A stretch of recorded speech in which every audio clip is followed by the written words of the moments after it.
this evening. Welcome those who joining us by the agenda. All right, item 2.0 is the invocation.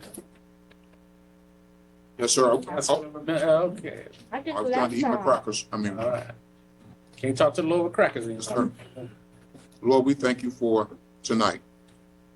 We salute you with the highest praise. Hallelujah. We thank you, Lord, for the meeting that we're getting ready to have.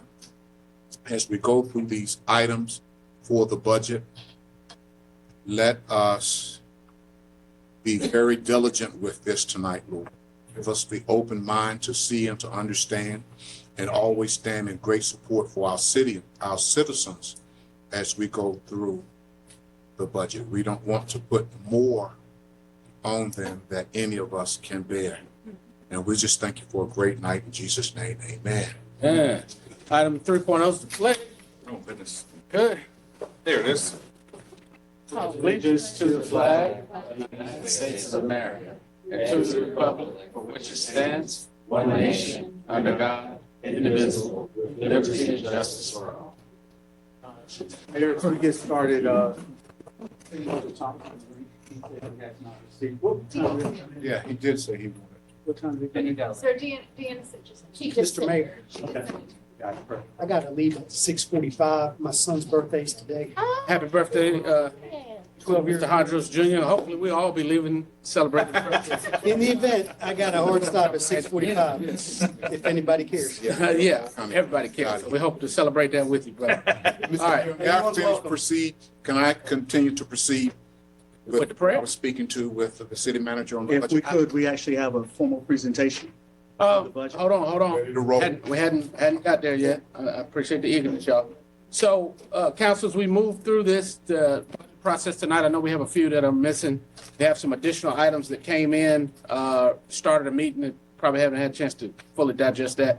So, before I go to the manager, hopefully, it's worked well in the past that a lot of times we submit questions, they get answers. They may not have them on the fly, but they can get them. And we can create a list of, if there's a consensus, like a parking lot list of questions and concerns, that as we have these subsequent budget meetings, we'll make sure that we're nailing those items. But with that, I'll go to you. Mr. Councilmember Harry, you had something you were saying prior to? Oh, yes. We need to approve the agenda. Oh, yeah. Item 5.0 is the agenda approval. So moved. Motion by Councilmember Ingram, seconded by Councilmember Benavente. Discussion on the motion. All right. Those in favor of agenda approval? How you doing, man? All right. Motion carries. You had something real quick before we go to the manager? Oh, no, I was going to hit my concern that I was talking to him about. Gotcha. All right. Mr. Manager, you want to tee it up? Yes, thank you. Thank you, council. Thank you as well for your patience. We hope we'd been here last week, but because of a variety of printing issues and other things, we weren't able to get you the book last week. So very sorry for that. We have been very busy using that time to our best advantage. We have some additional information from the county that has allowed us to kind of formulate some of our presentation as well as some of our numbers as well. As the mayor said, in years past, we have asked you if you have questions, you can email them to me, Jeff Yates, and Kimberly Leonard, among others. And what we'll do is we can send that out to you guys at the conclusion of this, that email group. And we call it the Budget Chronicles, where we actually take the questions that you ask us and we prepare responses. And for the newcomers, we actually have the questions that have been asked from years past on our website as well. So it's a good place to start if you have a free half hour or something else to kind of look back through questions. Some of them are repeat questions from year to year because circumstances change, but it's also a good place to orient yourself on the budget development here. Want to start by saying as well, thank you to the team, Jeff Yates, Kimberly Leonard and her staff, as well as Adam and Jody, who are here, Jody Piccarelli and all of the department directors who are here as well. This will be a somewhat austere budget. In years past, last year, the department directors did not get many items on their new initiative list because we were pulling all of our resources available to implement the salary class and compensation study last year to try to get our wages competitive. And this year as well, for other reasons that we'll cover in just a moment, we also don't find ourselves with a lot of additional revenue. And what we are able to pull together, we're trying to reserve the majority of that for recruitment and retention issues, which we'll cover in this presentation. And I do know that many of you have indicated you have somewhere to be later tonight, so I won't belabor this. But again, I'm happy to take any questions that you have. All right, Councilman Harry, you had something? Thank you, Mayor. I'm just going to do the presentation. Oh, okay. Yeah, we actually have a formal presentation. Okay, all right. That's Because I'm ready, man. Well, I'm ready for you, and I'm looking forward to it. As I mentioned, the budget this year has a strategic focus, and it continues operations and projects. It continues our effort to be an employer of choice. It includes 4% compensation recommended increases for employees, as well as an additional 1% contribution to 401k. Knowing that recruitment and retention issues continue to be a problem, and over the last 3 years, the council will recall, we have actually gone back and sometimes in the middle of the year and had to adjust public safety salaries, whether that be through recruitment or retention bonuses. And we've set aside $500,000 for continued market adjustments in that area. Understanding, as many of you do, that some of our peer cities, including Rocky Mount, most namely, have started their police officers off with $60,000. Ours are not there. And so our proposal includes to fund the step increases for fire, police, and 911 at 1.25% of those steps. So another way to look at it would be if a step was $1,000, the proposal is that the step now, the pay increase would be $1,250. We also focus on serving the community. One of the things that the council has discussed in recent meetings, and we discussed at the last budget work session we had, was the mental health coordinator, or navigator as I call it, for the annual commitment to theater, as well as opening and operations of our day resource center that should open sometime in July. Like next month? And sometime in July, yes, ma'am. It'll probably be a soft opening where we will have our partners move in and start operations.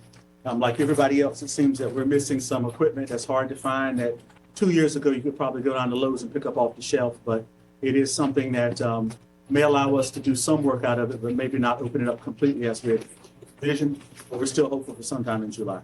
Before you switch pages, on that 250 for this annual commitment to Cape Fear Regional Theater, and I know that they came to us, and I thought that that was something that was going over to the parking lot with the CIP for discussions. I didn't think it would have made it that far. So explain. The direction of the councilmen who remained the last time it got added is something that we were going to include. But it is clearly, what happens with the budget now is once I do the presentation and you have it in your hands, it becomes your budget. And Cape Fear Regional Theater, as I think as the mayor said that night as well, their interest was in saying that they had a commitment from us. It wasn't necessarily about the funding. But for $2.5 million, this was the recommendation of what we were looking at, which would be $250,000 until we were able to get a better handle on some of our revenues. So you're saying then that 250,000 there is Proposed. sir? It's just proposed.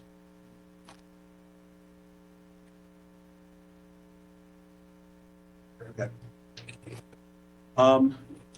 The budget also continues the council's prior commitments, such as infrastructure on CIP program, $2 million for MLK Park project, 3.3 for the Reconstruction History Center, the second tranche.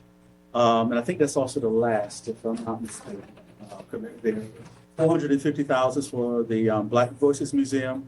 It also focuses on efficiency. This is in bold on the PowerPoint because I'd like to, when we talk about your upcoming budget work sessions, I'd like to actually have this as one of the focuses of the budget.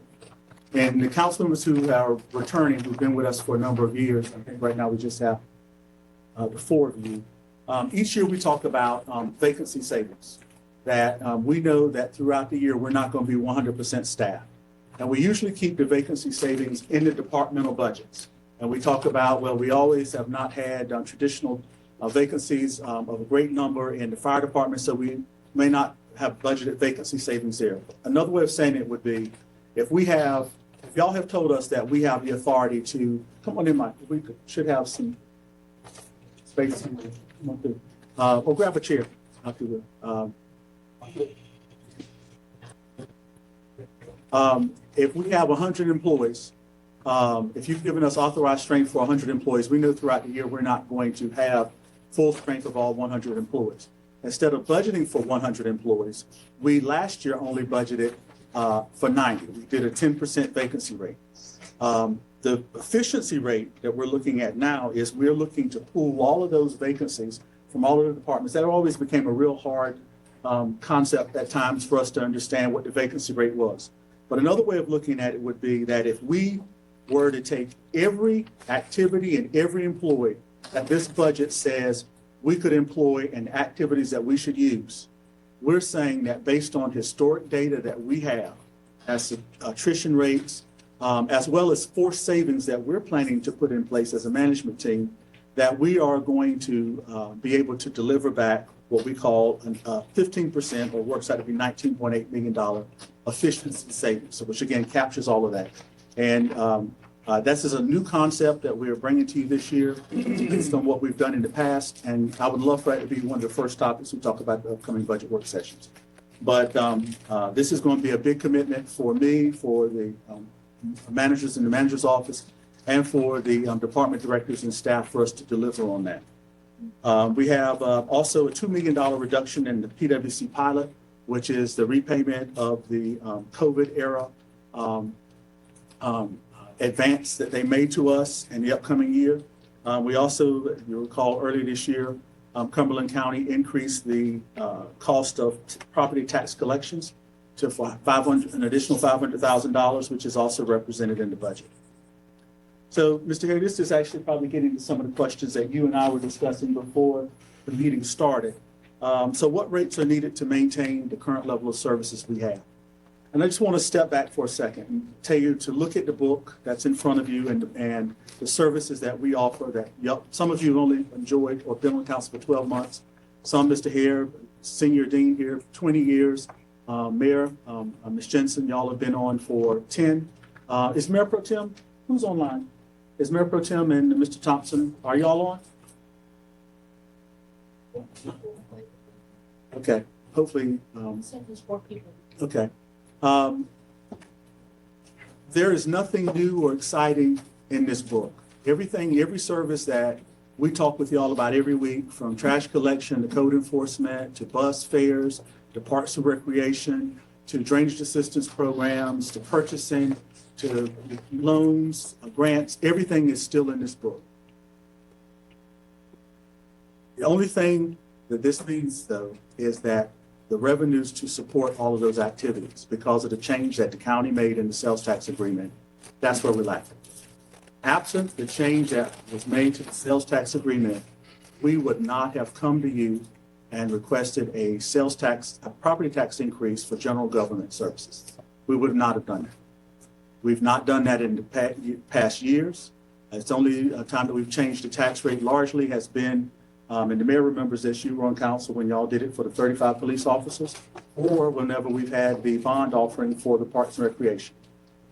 How have we been able to accomplish all of that over the last 10 plus years without raising the tax rate? We've been able to do that through the growth of our sales tax that, because of the work that y'all put in, creating the community that you have created, that people come in our community and they spend money. That sales tax goes up to the state and comes back down to be distributed locally. Based on the Phase 5 annexation, we had an agreement with the county where they would not switch the distribution method of the sales tax proceeds to go from census-based to ad valorem. So we had a hybrid. What that hybrid looked like is money went up and it came back down. We received it, and then we had to write these annexation checks to all of the municipalities in the county to level set. It was a beneficial arrangement for us, and it was a beneficial arrangement for the small towns and the county as well.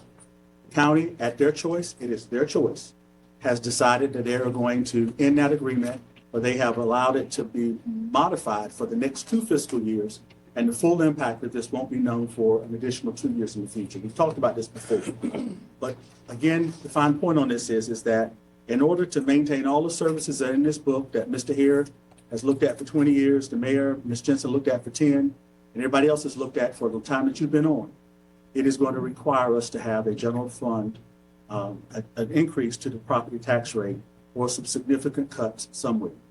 The loss of revenue that we have from the county because of the sales tax agreement is in excess of about $8 million. The 2.75 cents that we're talking about here does not equate to that $8 million.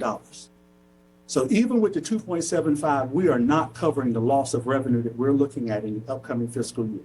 So the question is, then Mr. Manager, how is this a balanced budget? It's balanced because of that efficiency rate that I mentioned before, and it's also balanced because we are not doing increases in some of the departmental offerings. This is the second year, again, that I mentioned that the departments have not been able to go through new initiatives, and many of them are hearing from their staff, they're hearing from the public the things they want to see included. And we're basically, again, this is a very austere budget. The big change and the big ask that we have, again, is for recruitment and retention efforts. In addition to the 2.75, we have the 4.25. That would be to support the voter-approved GO bond for $97 million. And there was, to some of the councilmen, there was some conversation before the meeting got started around that 4.25, and Councilman Benavente and others who were here last time, remember we had a little bit of conversation about that quarter cent above the 4 that is in that tax rate as well, proposed tax rate. Last time we talked about the solid waste fee, and we, I think, presented that at $2.85. We've gone back and we've adjusted that down to $2.65, which equates to about a $3.33 monthly increase. There is no proposed increase at this time for stormwater or for transit fares, but the transit fares will resume collection July 1st.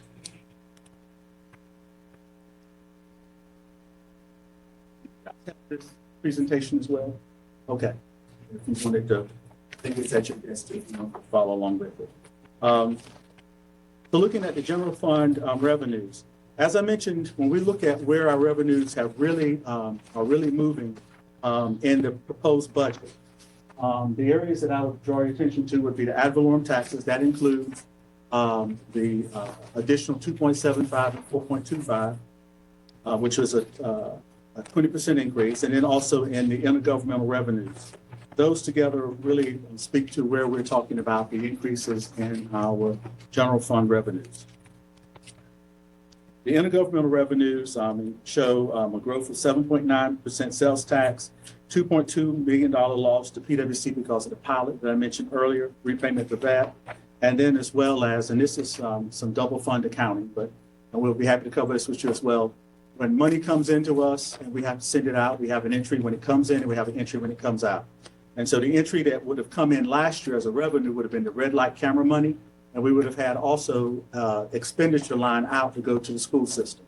But that net of $1.08 million still shows the difference in those intergovernmental revenues from last year to the proposed this year. That's why you see that change in that slide and that number on your chart. So we talked about sales tax revenue, how that's been such a huge driver for us over the last couple of years. We went back to 2017, which is almost, I think it was the first full year that I was a city manager here. And we looked then at our sales tax was $39 million, almost $40 million. And last year, or this current fiscal year, it was almost $60 million.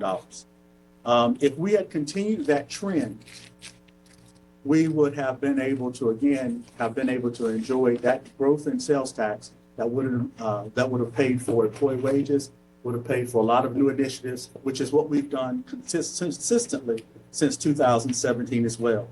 But what this number looks like in 2024 is the agreement that we struck with the county for the next 2 fiscal years before the agreement reverts just to all ad valorem, is that any growth that we get above FY22, we pay to the county.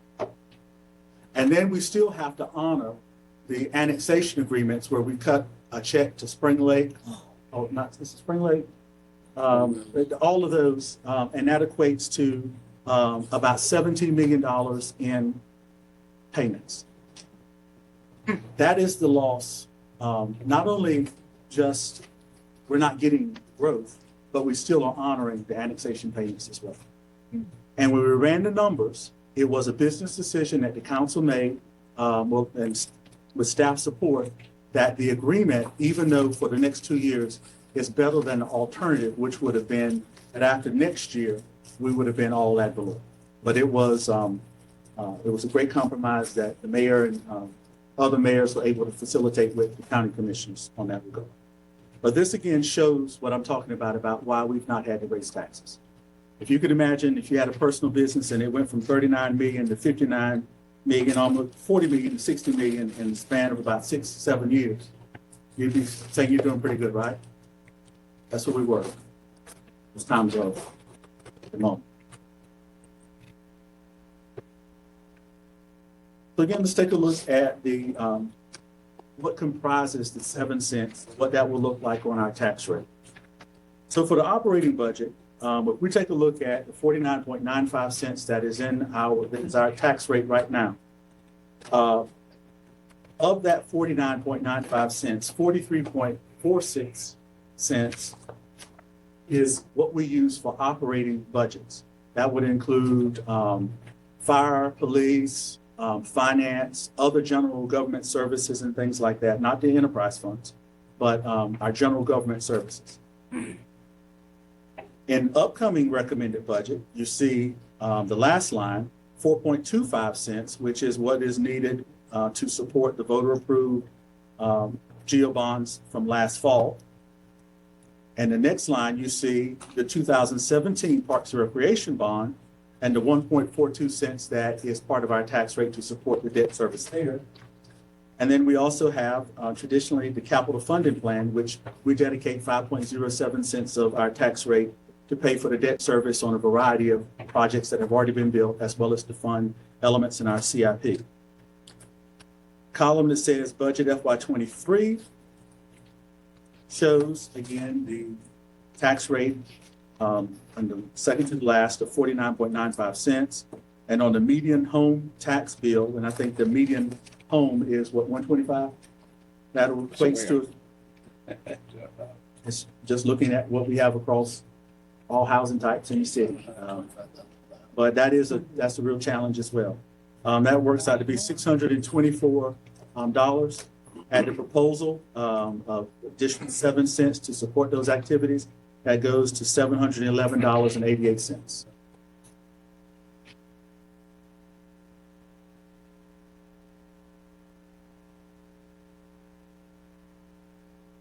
And so looking at the expenditures in a little bit greater detail, this is what it is before the recommended rate increases. $7.8 million increase in payments based on the new sales tax agreement, $1.3 million increase in personnel costs for things like insurance, overtime, and other related costs, $8.96 million for increase of transfers to other funds, a reduction of $2.3 million operating for contract services and capital outlay, and $500,000 increase, as I mentioned, to the county for collection of our property tax rate. The next grouping is the total cost of recommended compensation increases of about $6.3 million, which represents $3.5 million, which includes the 1% additional contribution to 401k for non-sworn employees, $1.7 million for the Fayetteville Police Department, which again is 1.25 on their step, and $1.1 million for the fire department, which is again 1.25% on their step plan as well. You also see on the bottom of the slide the efficiency and attrition target of $19.8 million, which again represents 15% of our budget. So looking at the general fund operating, final grain detail is personnel services, operating expenditures, contract services, capital outlay, and the efficiency adjustment. It shows the budget increasing some 11.41%. The increases in personnel, $6.3 million for compensation. And we're also still, in FY23, as I mentioned, we budgeted for 10% attrition rate, which, 5 years ago, 7 years ago, we would have thought that Fayetteville, when we put out an advertisement for a job vacancy, we may not have gotten 100 applications, but we would get some applications. There are times now that we're posting jobs and we're not getting any applications, or there are applications which people are doing just so they can apply for unemployment. But we are having a really difficult time with recruitment and having a really difficult time with attrition. That is why at one time, like I said, when I first started, having a 10% vacancy rate in some of the departments was unheard of. But without some additional support, that probably could be the reality in the near future in some of the departments. As I mentioned to you at one of the last budget work sessions, we've had 100% turnover in our budget staff in the last 12 months. And when we look at even down in some of the other departments, what we find is that employees who don't leave the city of Fayetteville, they leave from one job to the other. And that leaves a hole where they were at. Those were hard to fill positions. But the choice isn't whether or not we let the employees leave from one job in the city to the other. The choice is whether or not they stay with the city at all. And so we're just happy that we're able to retain those talents. But when I tell you recruitment and retention is the issue, and what that looks like, if you listen to the state budget and they talk about the number of teacher vacancies they have, you all remember where we were a couple of years ago when they said they couldn't find nurses. And also, I know that our sheriff has a really difficult time, hopefully with getting jailers and deputies as well. Pay is not the ultimate driver, but when someone up the road is offering $60,000, that is a big issue. Mr. Manager, because it's numbers, I want to pause in between some of this and allow for some discussion on council questions. So can you get to a point? Because I know I had a couple of burning questions. Well, one of the things that we also talked about too was this is, and I'll try not to editorialize too much, but this is really the presentation. I'm happy to take questions at any time you want. We do have at the end a schedule of workshops. And what I'd like to do as well is if you all can identify as we're going along, kind of groups of questions that you have, we'll be happy to schedule those as well. But let me get to, and we're almost finished here with the PowerPoint. So it's council's choice, but I'm almost finished. What we have now really are looking at our funds, the Environmental Service Fund. Again, our current rate, if you look at the bottom row, current rate is $225 per single family residence. Proposal is to go to $265. If you look at stormwater, the ERU or equivalent residential unit is proposed to stay the same at $6 per month. And for transit fund, we are looking to resume the fare starting July 1st, but I would point your attention to a box on there. We all enjoy the money that we receive from the federal and state government for a variety of projects. There was a time when we had $11 million to help residents in the city of Fayetteville stay in their homes and pay utilities. There was a time that we got CARES Act money to help with buses, time we got money for the airport, money we had for transit. We even received state-directed grants for everything from stormwater to the market house. Well, that money is now starting to dry up. And we are looking at an increase from the general fund to fund the current level of service at transit, going to about $8.4 million in the upcoming year. And so we talk about the drivers again in the budget. Just really want to run back through those. $8 million loss in sales tax, $2 million repayment to the advance on the pilot, the PWC, and an additional $4 million is shown here going from the general fund to the transit fund. That's $14 million just right there in lost revenues. Against the backdrop of the cost of doing business, the cost of living in the United States has gone up dramatically. We've been consistently talking about the recruitment and retention issues. And the budget, I believe, is really the only one that myself and the management team give to council. None of us ever want to bring you a budget that has a tax rate increase. But at the same time, we're squeezed from every angle as our residents. I know that's also in there as well. But at some point in time, the government and the services that we provide, there has to be a truing up for the revenues that we have to operate the city. And that's really kind of where we are at the Are there opportunities for efficiencies and reduction? Yes, there are. It's one of the reasons we put the 15% efficiency and attrition ratio in here. And we're committed to trying to reduce the cost of government through attrition and other activities by some $19.8 million, $20 million over the next 12 months. We're also going to be conducting a top to bottom review of all of our operations. We'll be having some, hopefully, robust conversations, not only about this budget, but also after the budget is adopted with the city council and the community about what level of services you want. We've got to right size and reset our general fund for the new reality, which is we don't have that continued growth of sales tax that we've enjoyed over the years past. But to do that, some of the things that we're doing as well is that we have at play right now some $68.5 million worth of federal grants. We want to continue to try to be an employer of choice, continue to evaluate the market to ensure that we're competitive, particularly in hard to fill positions. We want to explore rate structures and revenue bonds to advance where we are on stormwater. I think our engineering and infrastructure department will be bringing us an update on the master plan for stormwater sometime this fall or early next year. And we are anticipating being ready to be able to issue some revenue bonds to move forward with that. And then again, we want to believe that this budget continues the robust work plans that we have across the city. Things that we've been doing, the superlatives that we've talked about. All of the work and operating costs for the Bill Chris Senior Center that we opened up last year.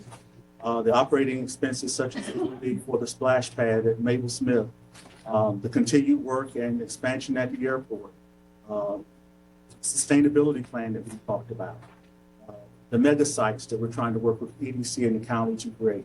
All of those activities are still funded by this budget, but it does require, we believe, additional revenue. What we have next on this, and we can cover this in just a moment, Mayor, but these are the guiding principles for the budget process, development strategies and considerations. And this is also the calendar that we're going to be asking the city council to give us the nod to move forward with for the small group meetings and the required public hearing in front of the public. And with that, sir, I'll be happy to take any questions between me and the team. All right. Councilmember Harris, you still had? Yes, and after hearing the our proposal from the manager, I have additional questions. I don't know how I can get them in. I guess I can get them on the third round, but fourth round. One thing is that I've been speaking on, and you also stated that others, Mr. Manager, already spoke on it. Us moving from our zero, I think it's 0.0495 tax rate to the 569. to the 569. I have some concern with that, and I also have concern, though I understand. I really feel the heartbeat of what's taking place, but the 0.425 on the GO bond, when I remember, and I could be wrong, so I'm open for correction, but I do remember I didn't think that we were advertising higher than 4. If I'm wrong, we can please have that discussion. So those are a couple of things that I have struggles with. But I also have struggles with the $250,000 and I knew I had a community meeting, but the $250,000 that was on your budget highlight sheet, which I do understand that's not it. But I look at stormwater needing improvement that folks has been getting flooded on for years in areas. I think about that.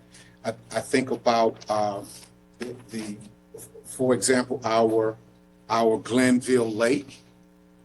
That was a proposal and a concern that was brought forward also, and that's not a part of this discussion. And then I was thinking, what is this, 23, 22?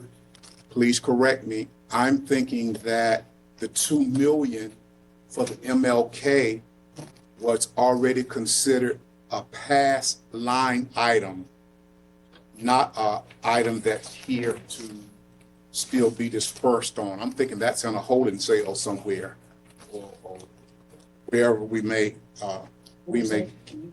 that 2 million on the MLK Park.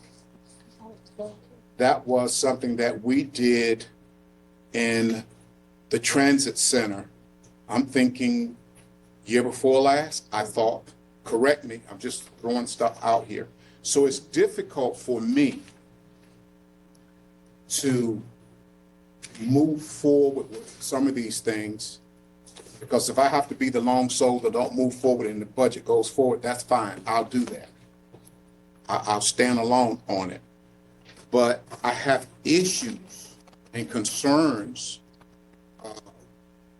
We're still doing the 37, citizens are still doing the $37 million park bond increase that they'll be paying until they die. They're already still doing that now. I mean, it's basically that's what it is. It doesn't stop. I mean, we were promised to get our money back from the state, from the sales tax. We know when Easley was in office, that was supposed to last a year. That hasn't never come back yet.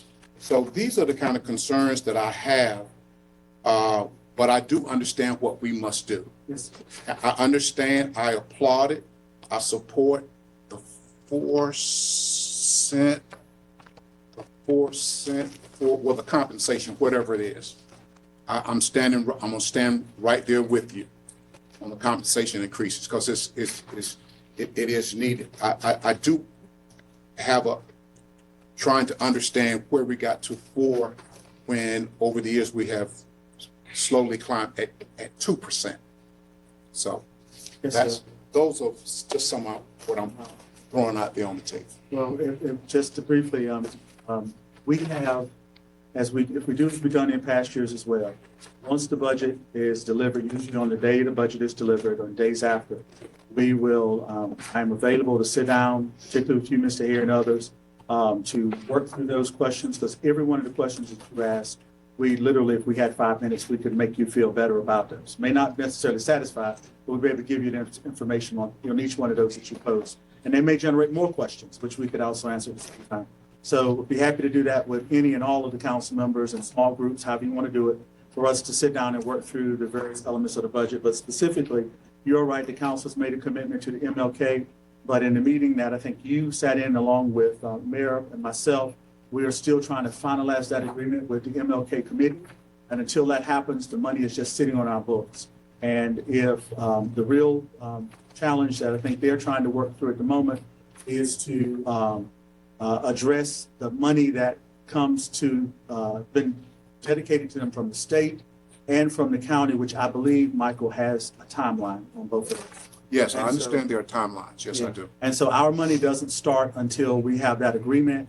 And until we have the agreement, the money is sitting on our books, and it's showing as a commitment that y'all have made. If that commitment, which again, no one's saying move it away, that's one of the reasons that we didn't necessarily have the 2.5 at this time this year to make that commitment to the Cape Regional Theater.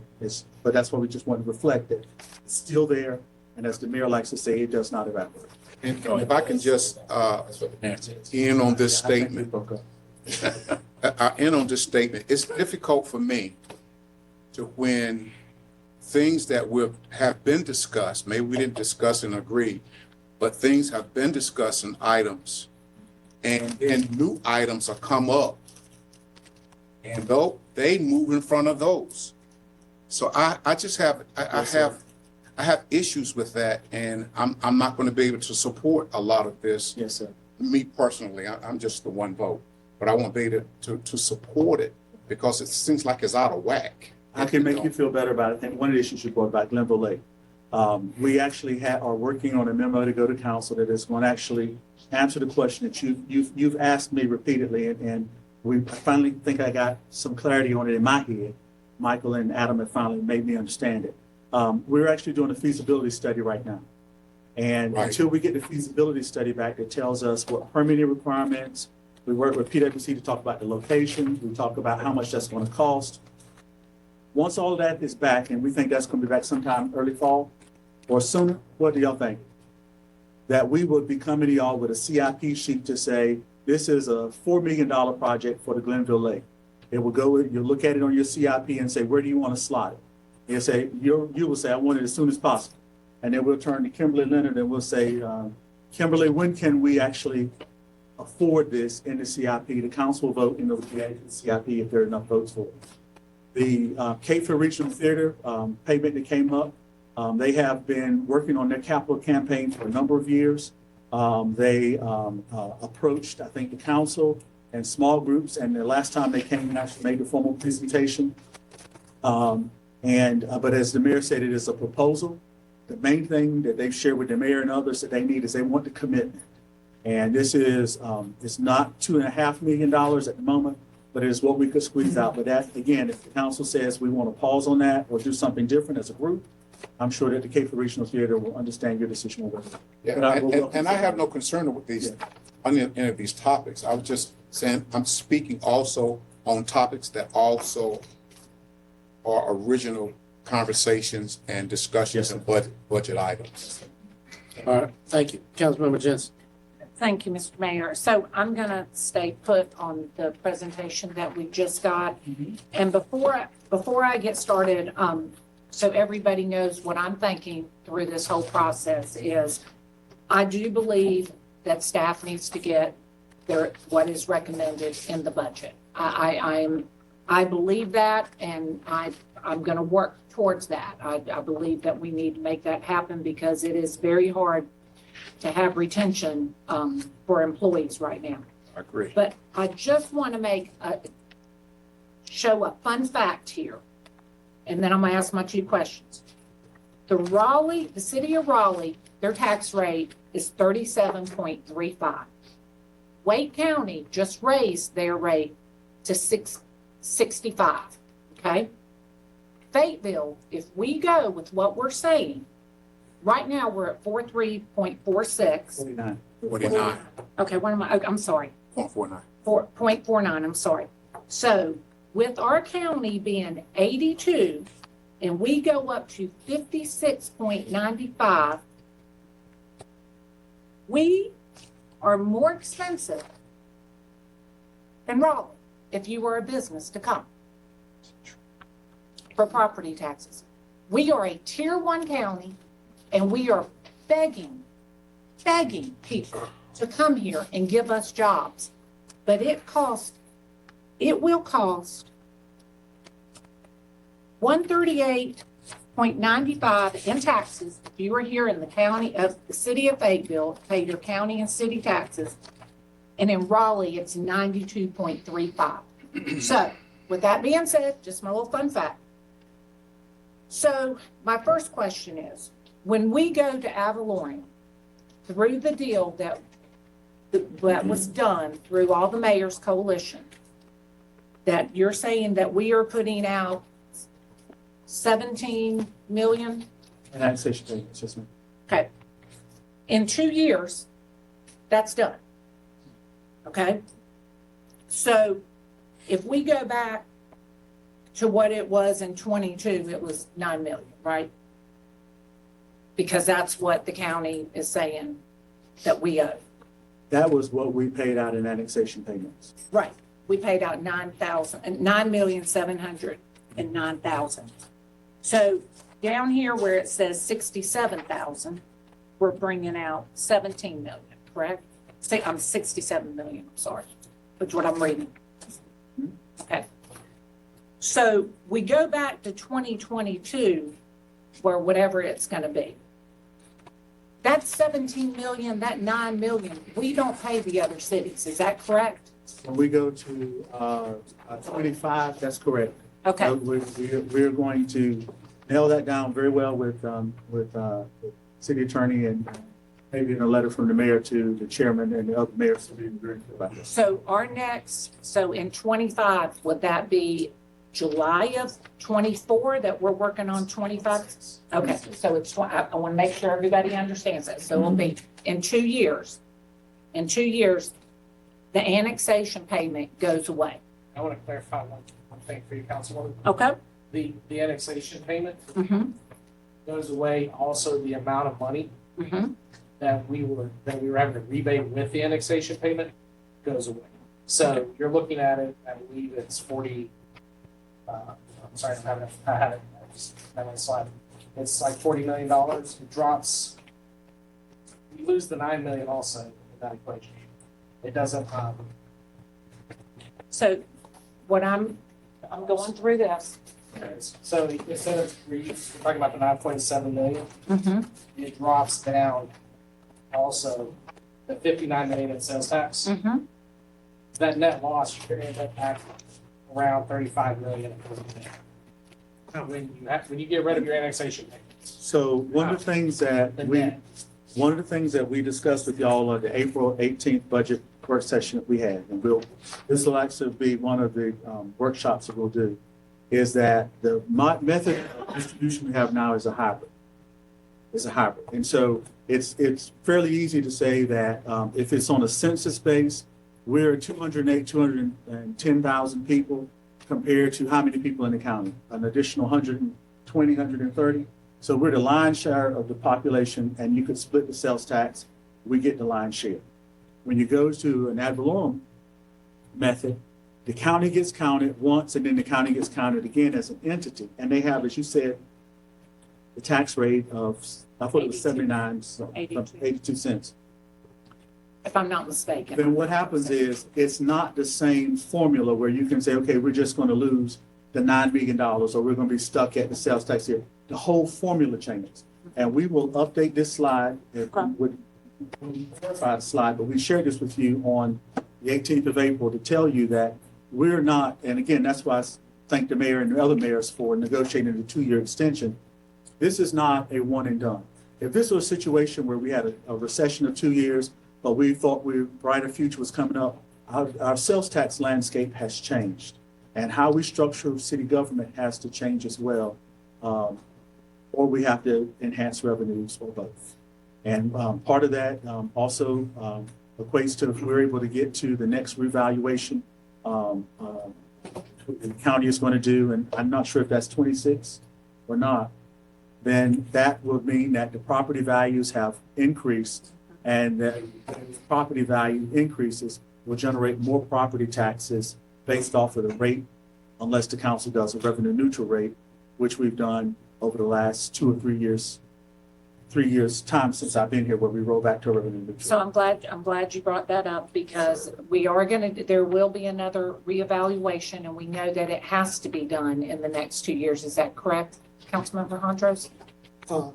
County tax, 25. office employee verified it will happen in 25, it will go into effect in 26. Right. The reassessment will come out fiscal year 25 for the So fiscal year 26. which is tax next year. year.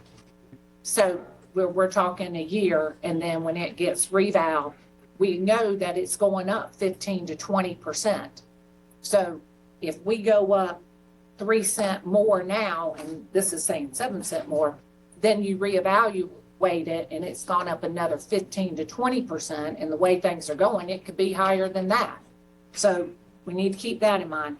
And I guess I'm going to ask, the new formula that's based on the ad valorem, it's on the value. It is based off of the tax rate. Okay. So what that looks like is, the higher your tax rates, you get a greater percentage of the sales tax distribution.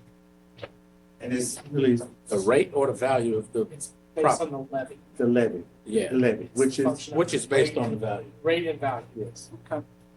So we should probably be getting More sales more tax. sales tax? If the valuation goes up to 15 to 20%. Well, we're not there yet. We're not there yet. Right. So we're not there yet, because this is what happens with that.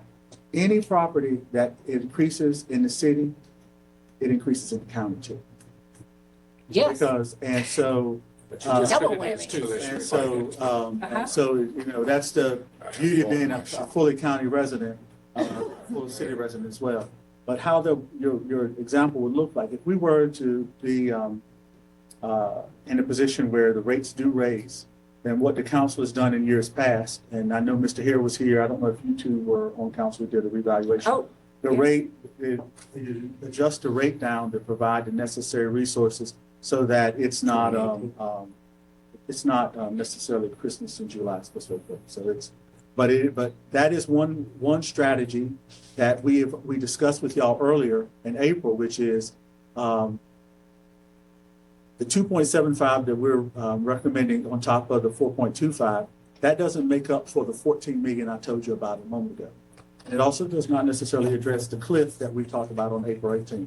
What this does do, though, is it helps us get along, continue all of the operations that we have until we have the revaluation, where council will have hopefully increased values, and you'll have the luxury of saying that you can do something with tax rate.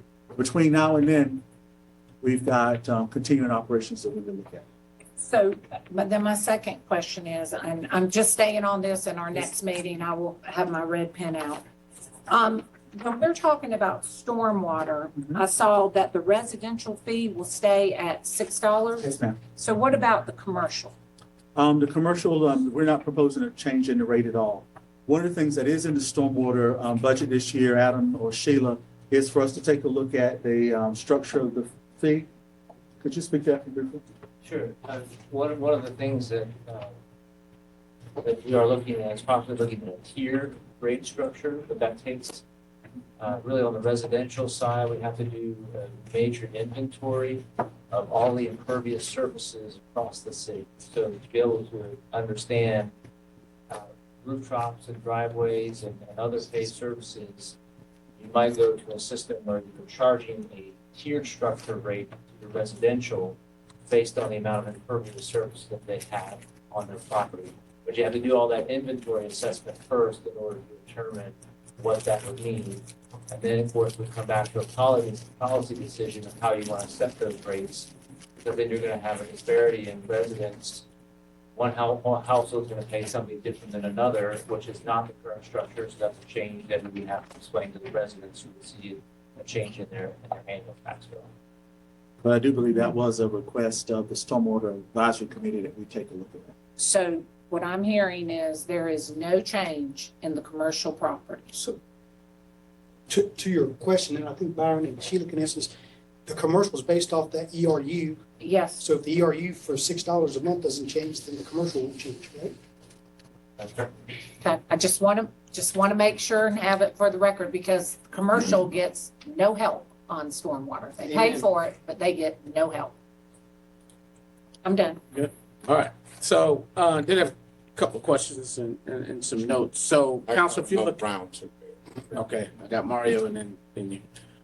If you look at the 5-year CIP that was brought to us a few minutes before the meeting started, real important document, because it shows what we plan to do and where the source of funds are coming from with what we plan to do. So at your leisure, if you can look at every page of that and just follow the line all the way across, it'll have whether the money's come from ARPA, it's coming from some grant, coming from general fund, so forth.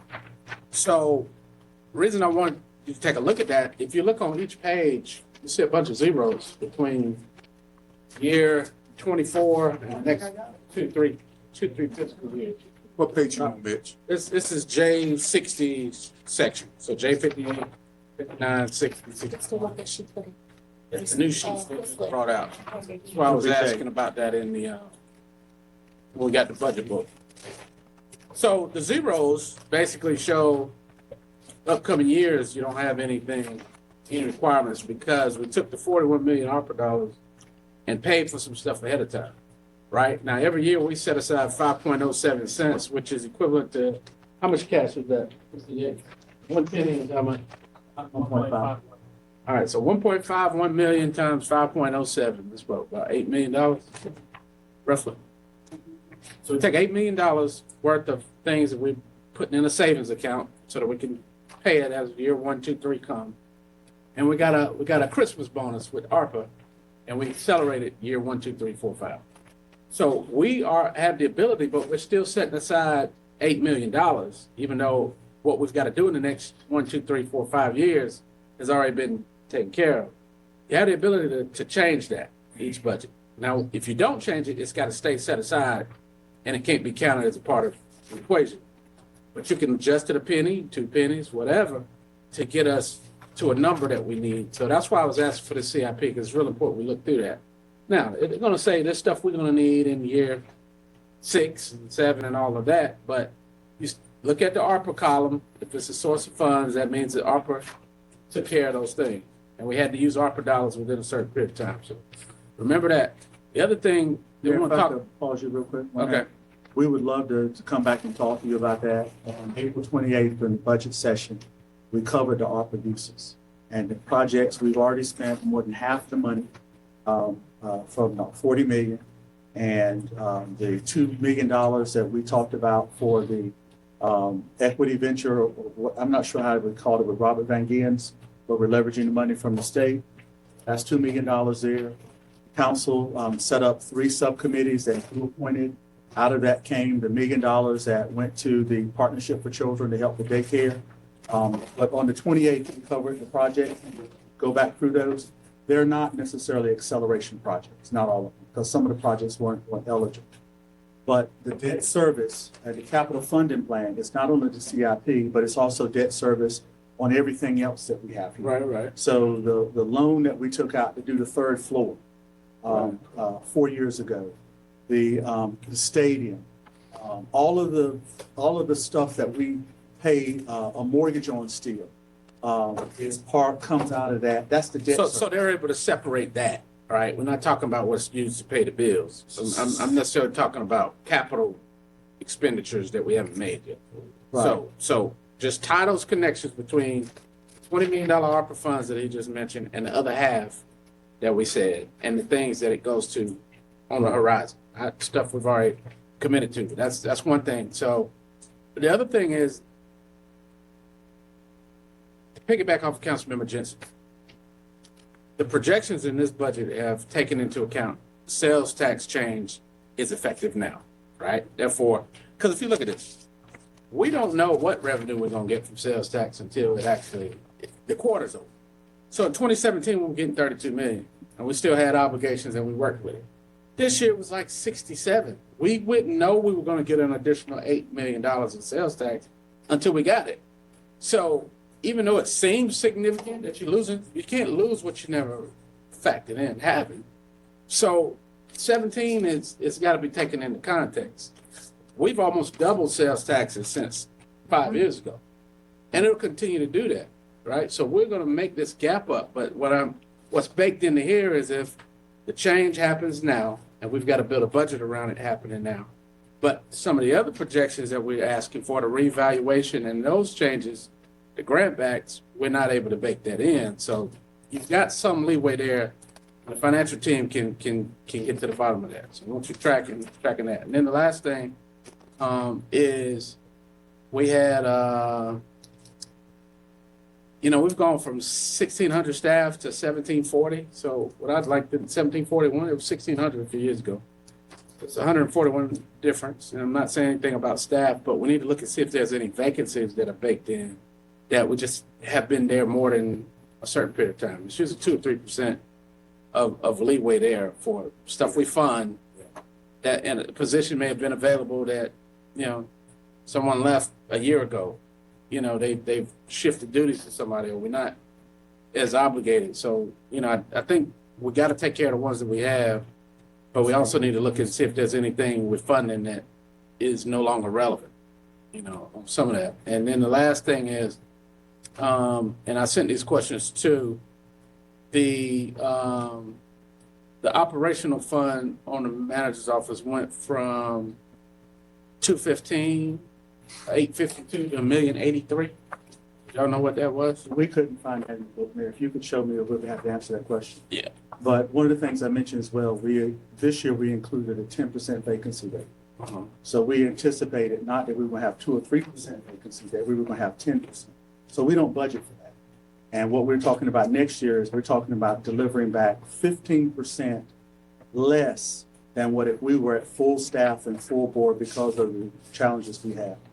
We do have some clarity on the sales tax because the agreement is still better than nothing, which is it's still a blessing in many ways, locks us in at what we received in FY '22.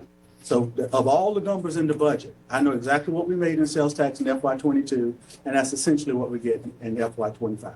That number's solid. So if we go up to $100 million in sales tax from 67, the county gets that money, the growth. They get all the growth. That's part of the agreement we have. But Until the new agreement kicks in. until the agreement goes away, and then the formula changes, as Mr. Yates was talking about. But I think that we have identified a couple, before you take the other questions, so I think Councilman Benavente and back to Mr. Right. Hare, we have the Hondros and revenue then Hare. and we also have the sales tax agreement as two items. Team, if we could look at trying to build a workshop around. All right, Councilman Benavente. Just saw a small typographical error on page 2, that first paragraph, or the first paragraph under revenue conditions. You guys say that 0.5695 is made up of an increase of 0.0425, and then it follows up with 0.275. It should be 0.0275. 0.0275. Here it says 2. Yeah. So Thank you. that's just something I noticed. I agree with Councilmember Hare's comments earlier about that extra quarter. So, as long as staff is sort of taking notes on some of the things that we're thinking, I really want to see what we can do with 4 cents, because I really do feel like that is what we advertised to the community when we got them to pass those bonds. I agree with Councilman Jensen that I want our staff to be happy and healthy, because I'm noticing that Jackie Tucky's gone. I know that there are expectations that I have in order to better serve my constituents, that I need a happy and healthy staff to be able to meet all those expectations. So, I'm very interested in meeting the recommendation on that front. I just wanted to throw a caveat on the fun fact about Raleigh's tax model. The average person there pays a lot more than the average person in Cumberland County, because even though they have a lower base tax rate, Raleigh is such a big city, depending on the district, you also have an additional tax that gets on top of you. So even though it seems less than ours, because it's in 30-ish cents, and ours is in 40-ish cents, depending on where you live in Raleigh, you're getting another 30 cents put on top of you, give or take. So it's not accurate to say that we're going to be more expensive than Raleigh when you consider the different tax overlay. Like we have one in downtown, right? If you work in business downtown, there's a little extra, juice you got to squeeze out of there. Right. Yes. Right. So that's why, even though their base is lower, it's still more expensive than Fayetteville. I want to see where in this book you guys, or city manager, you had mentioned the mental health coordinator or navigator. I couldn't find that. Okay, we'll point that out for you. And then the assistant for the city manager for public safety. Also wanted to see exactly where in the book that was. And then I sent a bunch of other questions about some of our specific departments. So just whenever you guys get to those, there is a section in the book, I guess it's the stuff in the J range, maybe. Yeah. So everything between J16 to J43,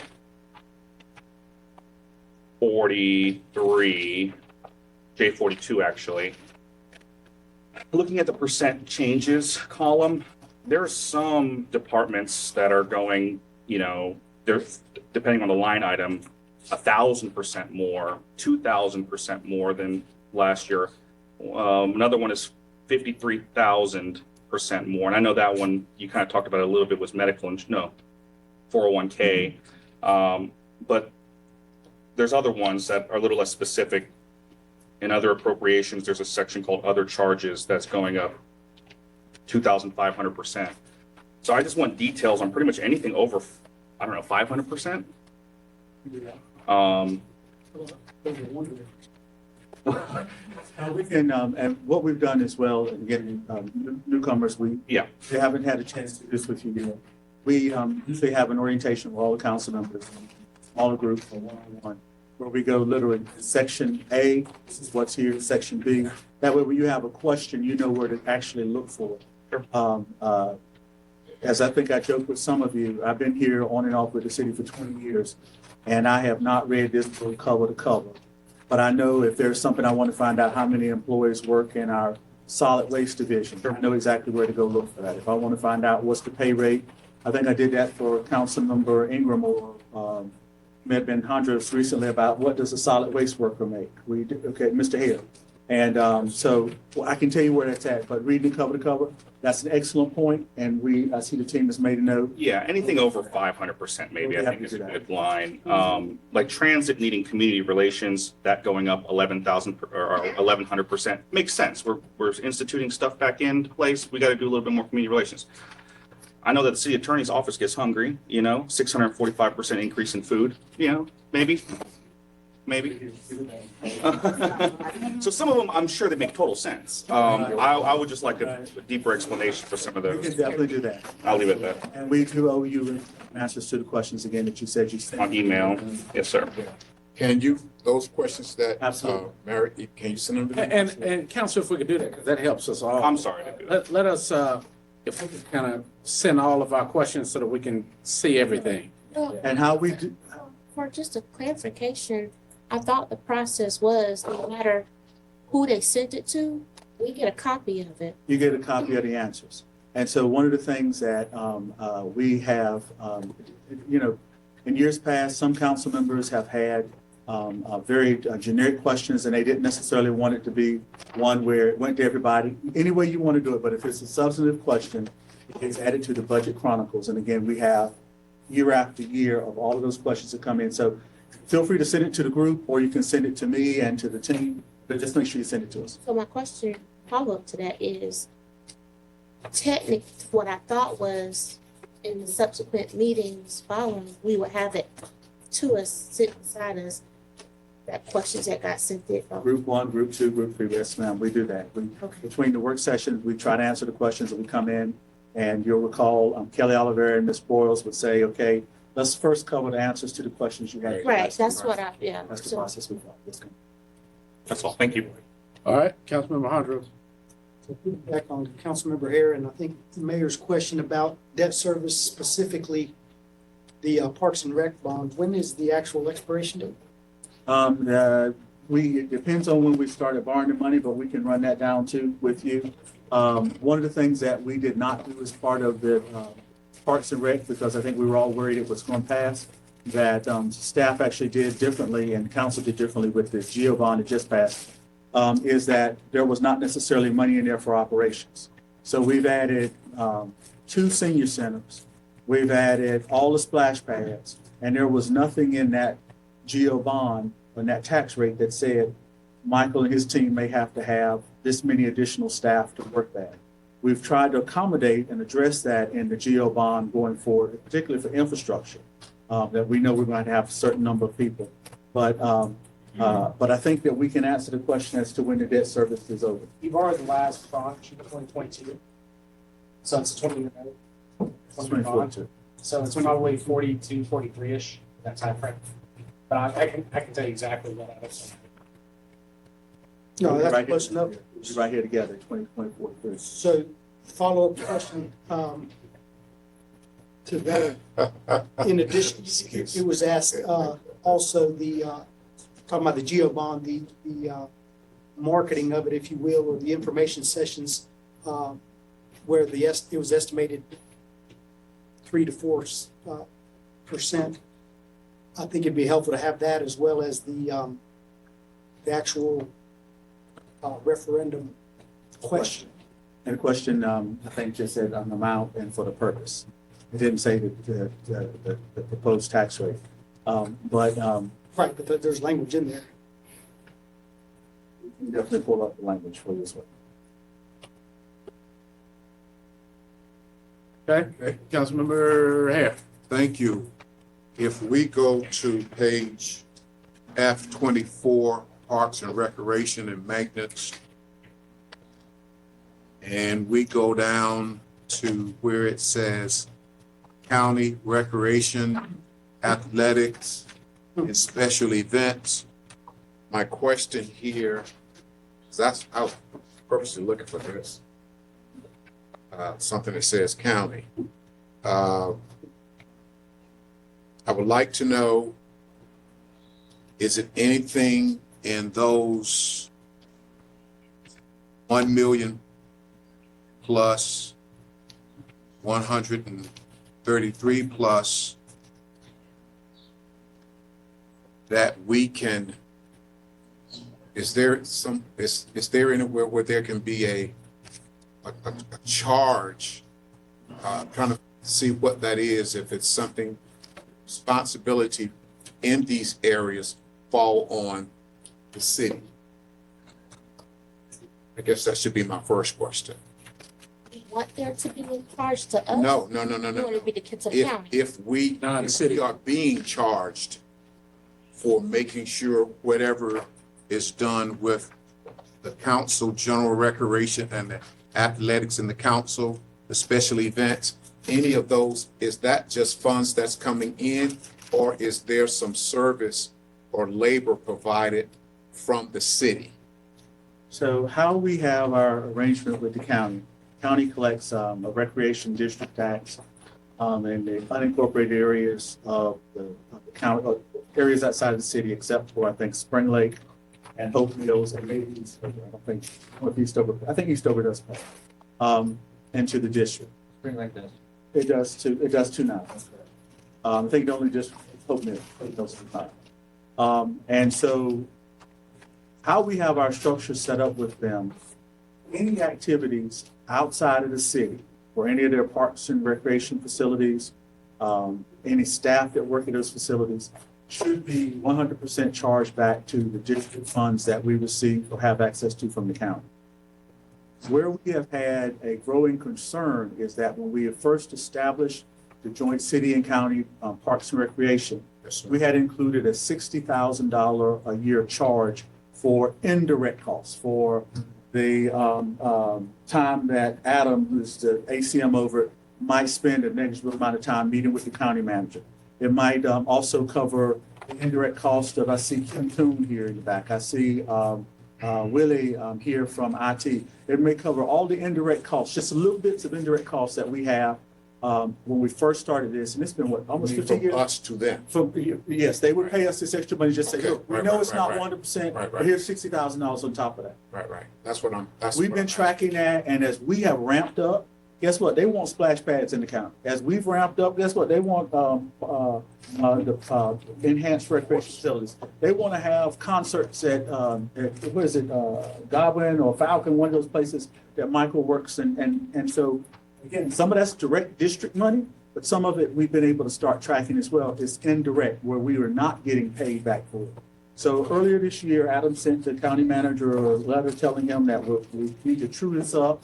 It's a conversation we've been having with the past county manager, Amy Cannon, and we requested the transfer for indirect to go from 60,000 to 500,000. And we've made that request to the county, and we've also factored that into the budget. So you understand what I'm asking also? The same, Yes, I'm sir. with you. Yes, sir. We have. Okay, We thank have. you, sir. Now, to take it even further, there have been council members and some of the small groups and conversations we've had over the years, and this may also be a council member request or something's coming up soon, that we have people from outside the county who come in. And if you present that you're a 13-year-old child and you want to go to our swimming pool, we don't say, show us your driver's license, and are you Rayford or are you Fayetteville? But there's been some interest in maybe bringing to the council that we need to have some type of verification program to charge them a differential rate, which is in the fee schedule. But it has been an issue for council, and it's one that Adam was able to sit with the county manager. Hopefully, when I spoke to him last week, he said that they would be meeting with us to take that under advisement after we were able to give them some additional details. But we'll hopefully have favorable to report to you guys soon. Councilmember Jesse. Thank you. Mr. Mayor, I have my hand raised when you get to me. Oh, ahead. okay. I didn't even see that, Frank. All right, yes, you're still on the first round. Councilmember Thompson. Mr. Manager, you said you wanted us to start off when you had the efficiency and the reduction and the vacancies for the city. you don't give us a number and you don't give us how long we've had some of those vacancies. Can you provide that information? So if it was $20 million that we can save from the ones that you have, can you give us a spreadsheet of what that would look like based on the vacancies that you have and how long they've been vacant? Well, we can, and be happy to, we'll do that at the first work session. But the best way to look at it is not that the positions have been vacant long and we're canceling them, is that we have vacancies, period. So right now, Jackie Tuckey's position that we talked about earlier, she's been gone for about a month. That salary is being captured. I've interviewed someone yesterday and I hope to interview someone else again on Monday to try to fill that position.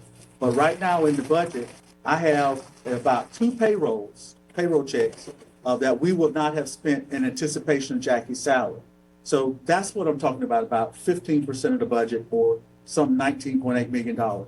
That happens across the city. We also have positions, if I can pick on Sheila because she's looking directly at me, and Byron is here as well.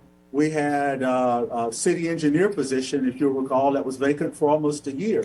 And we were able to thankfully grab Byron from another role he had in the city to move him over in that regard. But that position was vacant for a year. But it does not mean that we didn't need it. But it just meant that at that time, we were not paying someone the salary. So where's the money at? It's still in general fund? The money would have, at the end of the fiscal year, would have rolled back to the fund balance, any unspent money. I think that's what they're. Yeah. Right. But but what we're talking about here is, I'm not budgeting $19.8 million. So there's nothing for y'all to claw back. I'm not budgeting that. So I've got to take this budget that anticipates that y'all have given me authorized strength for the fire department and police department, let's say of 800 staff people. I'm already telling y'all that I know, based on historic trends, that we're not going to be fully staffed. I'm already incorporated that savings into this budget that asks for a tax rate increase.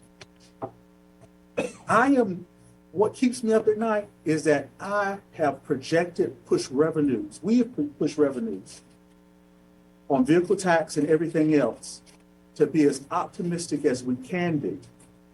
At the same time, telling y'all we're going to reduce what is authorized strength and programs in the budget by 15%. I'm happy to sit down and we'll give you the spreadsheets, anything you want to see, but that's meant so that we don't, it's an easier way, I think, we hope, for y'all to capture what we're trying to deliver. Now, the question comes in, and this is where I think the mayor was going, and I think you as well, Mr. Thompson, is that over the next 12 months, I want to go through and I want to talk to him, picking up the police chief here. He has on average 30 vacancies. I want to go back to the police chief and say, Chief, you have had 30 vacancies for the last 5 years. How have we been able to manage that? We've been able to manage it through overtime. And so what comes in is, how do we right size that number if we can't find the folks, or do we have to find the folks? Does that mean more pay? What does that mean? If we go to IT, again, Willie, see her sitting right there as well, and Dwayne over here in the corner, how long do vacancies sit with y'all? And we steadily, Dwayne constantly tries to figure out ways that we can deliver the services through contracts, interns, or anybody else. But we've already got that baked into this budget. But happy to sit down and talk with you all about that savings as well. But that's what keeps me up at night, that we have to deliver on that reduction that before was just a 10% vacancy number. Thank you, Mr. Manager. Mr. Mayor, are we still in round one? Can I get another question in? Well, if I can, Mayor, as well, happy to answer any questions. But we also, before we lose anybody, we want to make sure we capture any questions y'all want for the work session topics too. Yeah, you still have the floor, sir. Mr. Manager, you talked about CIP projects that were going to take place in the future. How Mr. Mayor said that some of them have zero by the next 4 or 5 years. Are there any CIP projects that we over budgeted for that money went back to the general fund? It has been very rare that I can say that a project has come in under budget, because how it works for those, when we put them in the budget for, we're going to do, let's say, Fire Station 4, when it got added into the CIP, we came up with a number. Is the fire department here at all, or Rob Stone? We used to budget $5 million for fire stations. And this fire station is costing what? 11?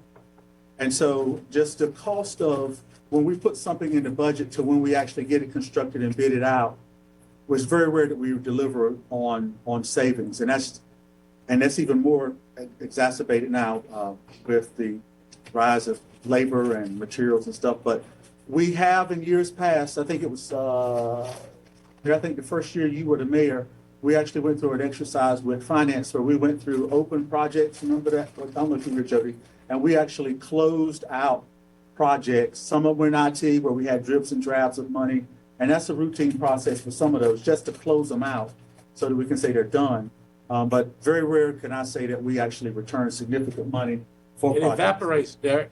So, But one of the things that we are looking to do is, if we take a look at Gilmore Recreation Center, which y'all all remember was part of the Parks and Recreation Bond Project, is part of Parks and Recreation Bond Projects.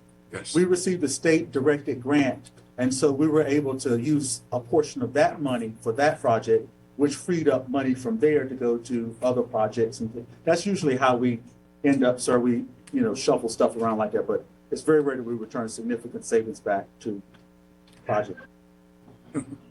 Thank you, Mr. Manager. all right, Councilmember Jensen. Thank you, Mr. Mayor. So I need to say something that I said about Raleigh. When I Googled it, it was 2008. So Raleigh, what I'm seeing, to my understanding, is it's 53 cents, but that's still less than what we would have had. They had a couple bonds though, Yeah. $100-something million. Yeah, so just so it was 2008 that I did do. My other thing is what you asked what to bring back. I'm going to piggyback off Councilmember Hare, and I'm anxious to see what Mr. Lindsay comes back with the county about our Parks and Rec agreement. We had an agreement with sales tax. That sales tax agreement is going away in 2 years. Being involved in Parks and Rec, I know that it costs the city money in our agreement that we do with the county. So I think we need to really look at that and see where we stand because things are tight and we need to make sure that that we're crossing every T and dotting every I. Yes, ma'am. Yes, ma'am. All right. Do that. Councilmember Ingram. Thank you. City Manager, thank you so much for the report. I think I'm just gonna state where I am with things. I'll feel more comfortable if we can pull it down to what we advertised, which was the 4. I'm sorry, I am in alignment with everybody else. I am not in support of any type of reduction of employee pay. I see that you do have that, and I've stated it from the beginning of this process.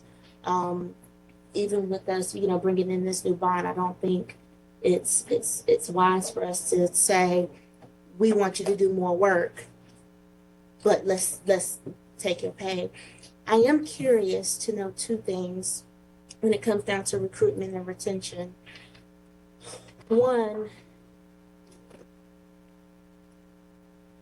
we have a direct recruitment person that maybe audits like maybe our recruitment efforts and how we recruit, because I get that this is government, but times are changing, and are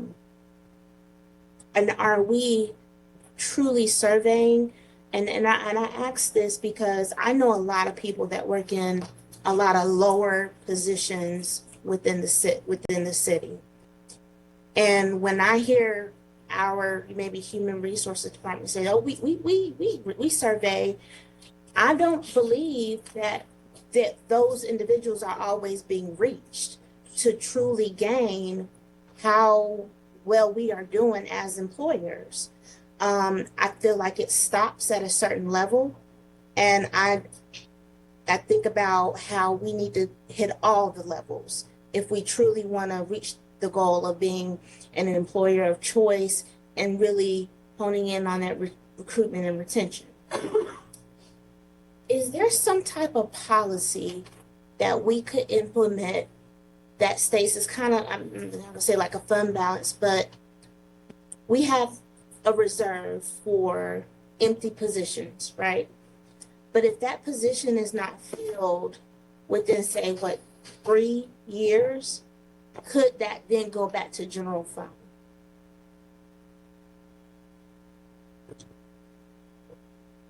Yeah, that's what we're trying to get to. Yeah. Comparison.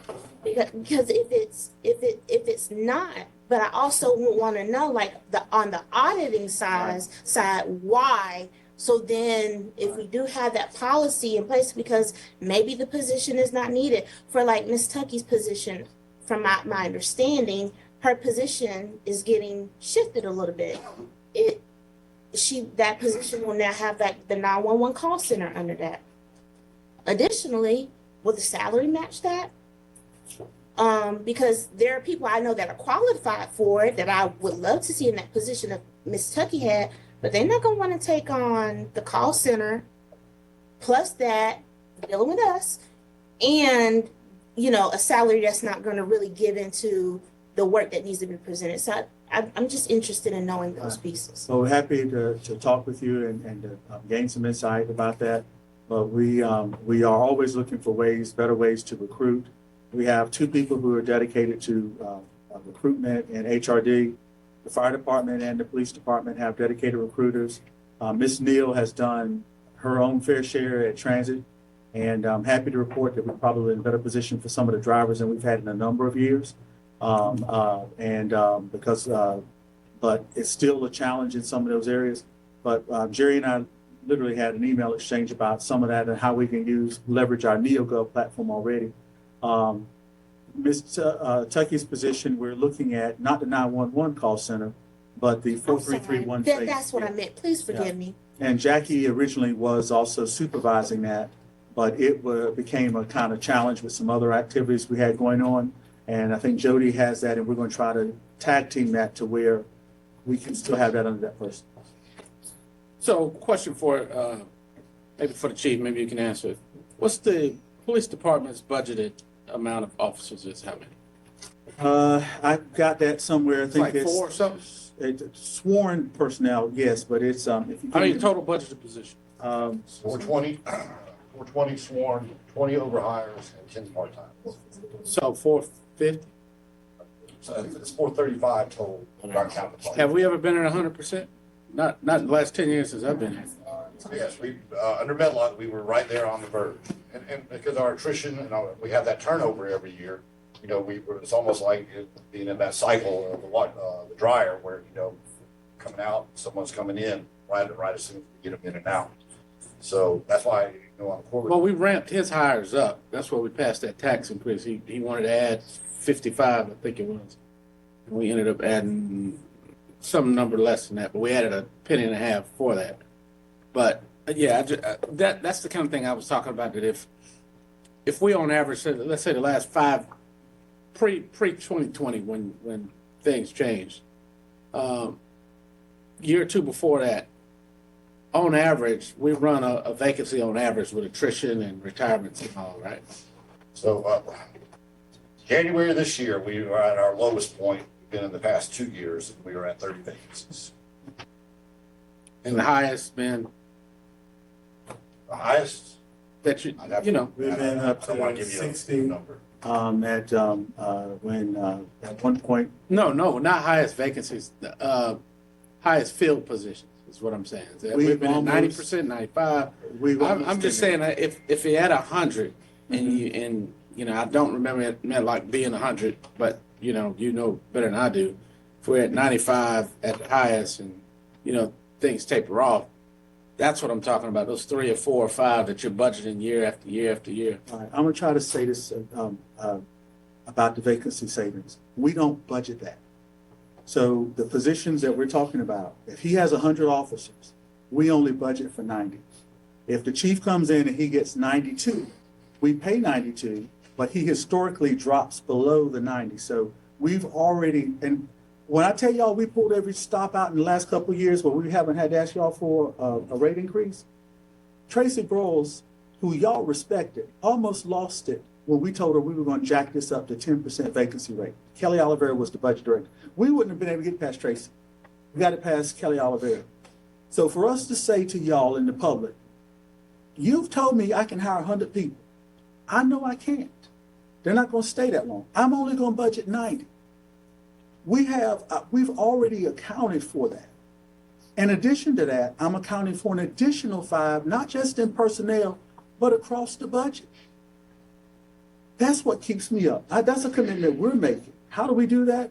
We're going to force $1 million of efficiency and fleet maintenance by making sure that our departments take the vehicles in for preventative maintenance. We're hopefully going to be able to acquire newer vehicles.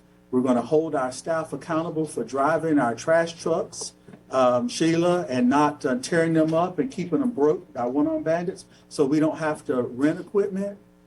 We're enforcing that on the budget.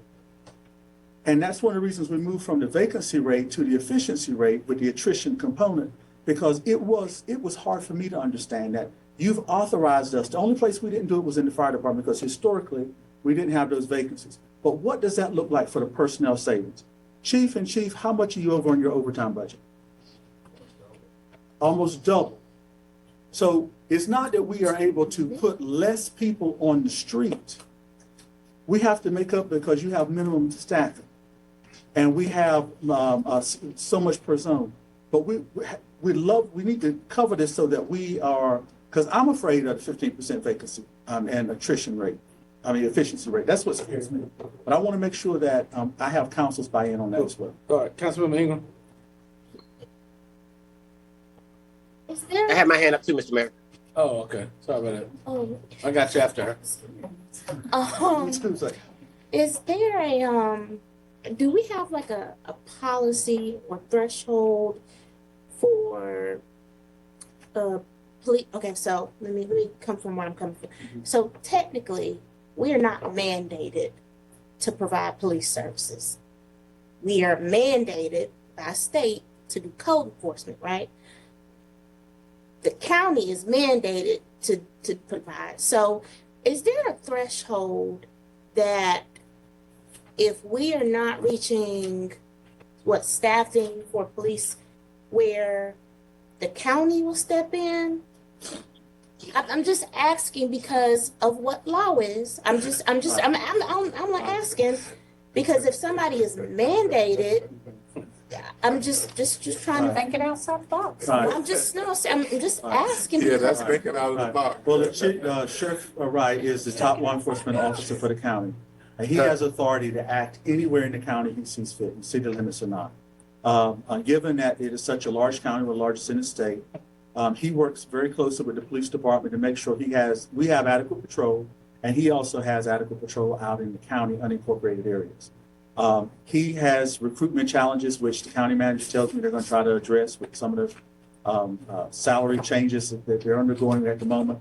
But what you're asking for is, and I don't know if we've done this in a long time, Chief, it's where we have a study that comes in that looks at how long should an officer work that is on self-directed patrol. So when we go by, I don't know what I'll explain what it is. So what it looks like is, if you have an officer who is in a zone, let's say off of Country Club, and you start noticing that stores are being broken into in the back, and you're like, where were you at, Officer Ramirez, Assistant Chief, where were you at? Well, I was busy writing tickets. How much time do they have to actually be free to go and patrol their areas versus writing tickets, doing reports, sitting in court? How much time? And there's actually people who do studies like that say that for community-oriented policing, for officers to have time to get out of their cars, for them to actually be able to drive behind shopping centers, to stop and talk on the street, how many officers do you need in order to be able to do that? We've not done that in a while, have we, Chief? Yes, Perth did it for us a couple years ago. Okay. That's how we came with the number of officers we We need. were actually short men. Right. Okay, so Stop. Don't say that. I think what I like is in terms of ensuring that calls for service are being answered in a timely measure, especially we're seeing a high amount of shootings. And most times when officers arrive or EMS arrive, they're deceased already. And so I'm just trying to, I guess, see about response times and preventive for, all that. So Yes, I'm ma'am. just thinking in trying to think outside the box. Well, that's a good one. That's one of the things I think that council's also talking about is about who else can be our community partners so that this all doesn't fall or necessitate a police response at some Yep. point in time. But those are conversations that hopefully we'll be able to have as well. All right, Councilmember Benavente. Yeah, I appreciate the direction that Councilmember Ingram was just taking us. Everyone concede now more than ever, an ounce of prevention is worth a pound of cure. We can never hire enough cops to stop all these shootings. It's not going to happen, y'all. I'm not. No, I know that. But this is why we need to stop thinking in terms of only using one department to manage public safety in this city. If we start to develop an Office of Community Safety, if we start to prevent a lot of these situations from happening, you don't need a cop on every corner. But we're not doing the preventative stuff. We're not doing the preemptive stuff. Give me $1 million for such an office, and you will see how the budget and how the impact. They've already done this in other cities. They couldn't figure out how they could hire enough police. And so they stopped thinking about the police as the only option, the only way to keep the city safe. They started to look at some different models. And what actually saved the city money, what actually kept people safer, it wasn't a bigger police budget. It was Office of Community Safety type groups. And so if we don't have something like that in this coming budget, we're not solving goal number one. So thank you, Councilman Benavente. Before I go to Councilman Thompson, I will want to talk to you offline about the cities I've seen that's lost police are in chaos right now. All right, let's look at it. Yeah, so we'll talk offline so I can see Did you that. say something about chaos? You said what? Yeah, the cities I've seen that have had retention problems, San Francisco, Portland, some of the, Oh yeah, it's crazy. yeah, it's chaotic right now. So but I'd like San to hear Francisco, which one else? about Portland, Seattle. Let's look at it. Councilmember Thompson. Thank you, Mr. Mayor. Mr. Manager, I'm stuck on CIP. And I'm pretty sure the citizens in our city are happy about the CIP projects we've done within the past 2 or 3 years. I'm pretty sure we probably spent, what, $200 million in CIP projects. But my question is that there are CIP projects in the pipeline that haven't been funded yet. But the mayor also stated that we put 5.7 cents in our CIP budget every year to fund what we have in the next 2 years when this annexation fees will go away. How much could we reduce that 5.07 cents to sustain ourselves for the CIP projects that are already in the pipeline? All right. That's the magic question, brother. Well, I wouldn't say that it's CIP. I would call it your capital funding plan. So where are the debt payments for the stadium? Tiff. Where are the debt service payments for the third floor? Where for the fire stations? And so what we do to be able to project out when we might have capacity in that 5.07 cents to do projects, you guys approve a 5-year TIF. What we've done in the past couple of years that has been somewhat unique because we've had money and we've also been able to take some out because of Parks and Recreation bond projects and now look at some dedicated funding because of 97 million as well, is that some projects have kind of leapfrogged over others. The goal before was to get a project on the CIP because we were at least identified that over the next 5 years, the project was identified by council and an adopted plan that if all went according to plan and money was still available, that project would be built over time. It's a funding plan, capital improvement plan. But to fund the capital improvement plan and to pay for debt, you have a capital funding, which is the 5.07 cents. Some council members may remember that it used to be higher than that. It was higher than that, but in order to pay for the ERP system, we actually reduced that somewhat and to dedicate for the ERP system because it was something that was also such important several years ago for us to fund. So I wouldn't look at the CIP as saying that it's a zero in FY26. Yes, it is still a zero in FY26 because we may not be planning to borrow money then until FY27 when we would actually build it. But this is, and so this is also probably needs to be one of the workshops that we do because it can be somewhat hard to understand, but there's nothing sexy in that CIP. I mean, and those are ongoing continuation of projects that, if anything, we would have probably said, that's why we're looking at revenue bonds and stormwaters, because we literally don't have enough revenue to pay for. So we did the GEO bond because we didn't have enough money to do the infrastructure. We didn't have enough money to do the public safety facilities. We, a couple of years ago, we're looking at a 40-year repayment cycle. Remember that? For streets. And so those are all the things that are part of that. There's no separate pots. Well, Mr. Mayor, let me follow up real quick, just so I can get this off my chest. Because okay. I don't want us to be raising taxes on our constituents, putting money into a fund that we don't know whether we're going to use or not. Well, you adopt the CIP.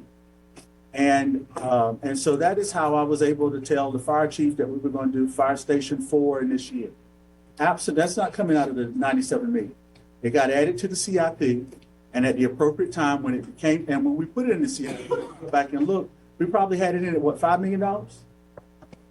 So let me just ask this one question. So 5.07 cents equates to how much money? $8 million. Yeah. $8 million. Okay. Thank you, Mr. Manager. And Councilman, I know it's Councilmember Hondros Jr.'s birthday, so we all got to Happy go birthday. meet him over there for some cupcakes. But I would like to see this in the numbers, because what happened with you said two things that's interesting now. One is the ARPA dollars, the 41 million, we got it in two tranches. You said half, we've talked about being spent on about the other half. And two, the way that they wanted to apply this money was to items that qualified that were already programmed into our CIP.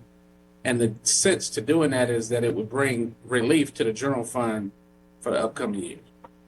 Now, if that did not happen, there's a way to separate debt service and see what the ARPA dollars covered and to find out where the other half of that 20 million, because that may be where we have to redirect, man, council. I mean, but it's got to come from somewhere. And I think to even debate, the citizens gave us money that we didn't count of just to hit some of his revenue bond comments. We were paying as you go to fix things.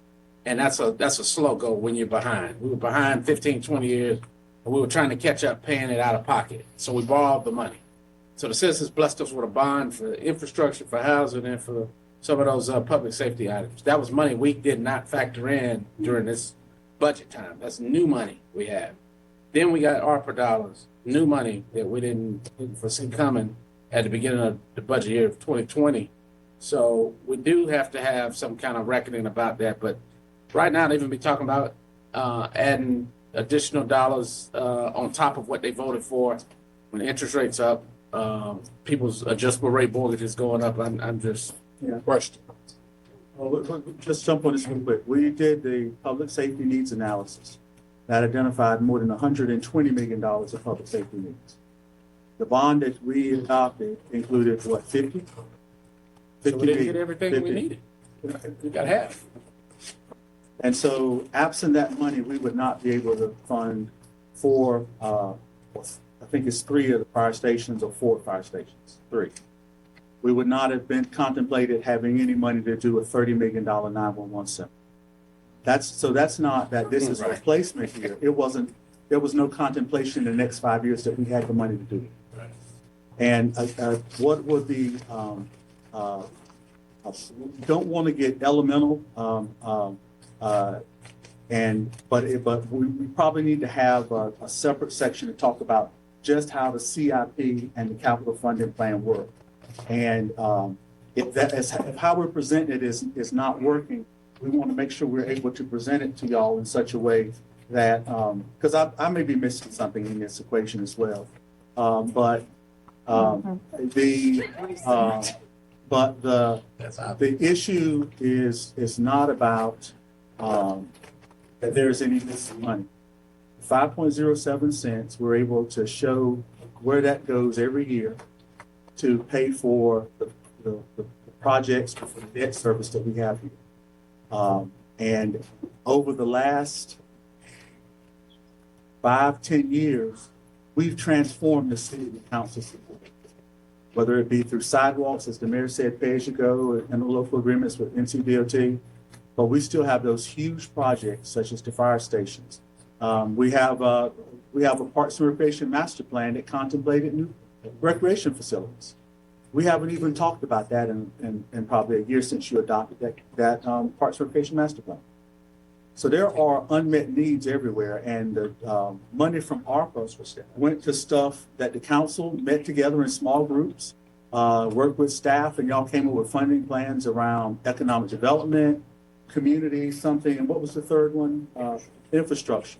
And based upon those, we presented to the council, and y'all adopted those plans.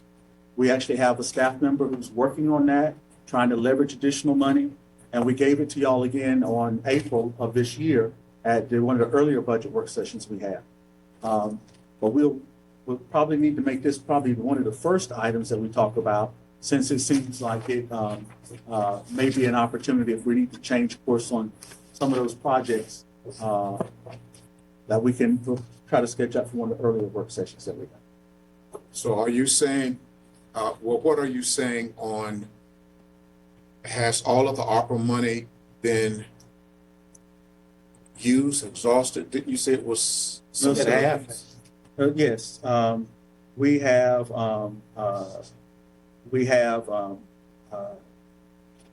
used significant amount of an approved budget, and how much is unspent in some of these categories. Remember, we also used. So you don't have a total for it? Well, we'll pull that back out. Okay, that's all I'm asking. I'm not asking that. I know. So you're going to give us a total of what? Okay, and then my question is then, if there is, and apparently there is some that hasn't been exhausted.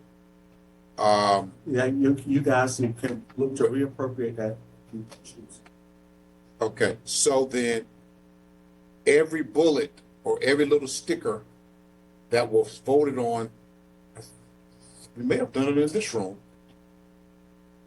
that either has been done or is still in process. It is underway, yes, sir. But there is some unspent money that y'all can redirect if you choose.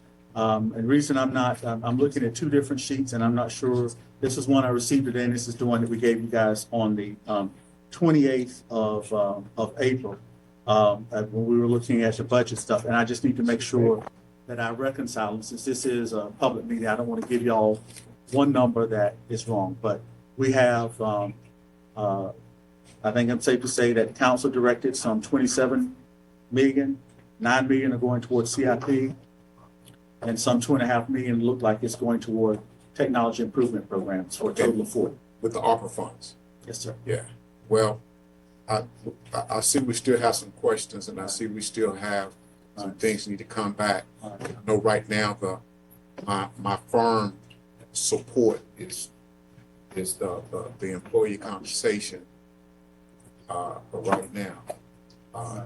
Even if that means, having two different votes, Mayor,